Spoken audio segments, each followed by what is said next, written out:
অনিশ্চয়তা ছিল অনেক। নিলাম কিংবা টুর্নামেন্ট মাঠে গড়ানোর সময় পরিবর্তন হয়েছে কয়েকবার। এক যুগ পর বিপিএল দেখেছে নিলাম পদ্ধতি, এর পরেও বাধে নতুন জটিলতা। হোটেল সংকটে আলোচনায় সিলেট নয় ঢাকা থেকে শুরু হবে বিপিএল। তবে সব প্রতিবন্ধকতা কাটিয়ে ঠিক সময়ই মাঠে গড়াবে 12তম আসর।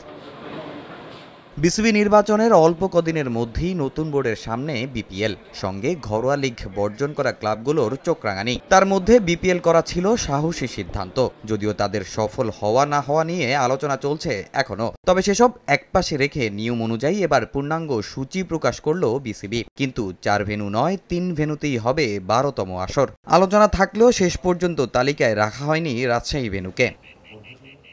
সিলেট থেকেই শুরু হবে বাংলাদেশ প্রিমিয়ার লিগ। 26 ডিসেম্বর উদ্বোধনী ম্যাচেই খেলবে নোয়াখালী এক্সপ্রেস। প্রতিপক্ষ হিসেবে পেয়েছে রাজশাহী ওয়ারিয়র্সকে। লাক্কাতুরায় মোট 6টি ম্যাচ ডে, যেখানে হবে 12 ম্যাচ। এরপর বিপিএল যাবে চট্টগ্রামে।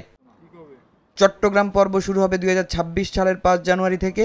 সেখানেও ম্যাচ ডে 6টি। 12 জানুয়ারি পর্যন্ত সাগরিকায় থাকবে ফ্র্যাঞ্চাইজিগুলো, খেলবে 12 ম্যাচ।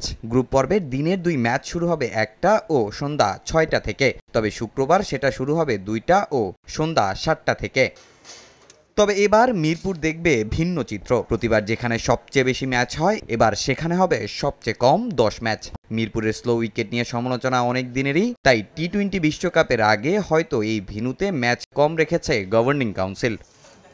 গ্রুপ পর্বের 7 ম্যাচ পর 19 ও 21 জানুয়ারি এখানে হবে 2 কোয়ালিফায়ার। ফাইনাল হবে 23 জানুয়ারি। এই 3 ম্যাচের জন্যই আলাদা রিজার্ভ ডে রাখা হয়েছে সূচিতে। তামিম হোসেন, সময় সংবাদ।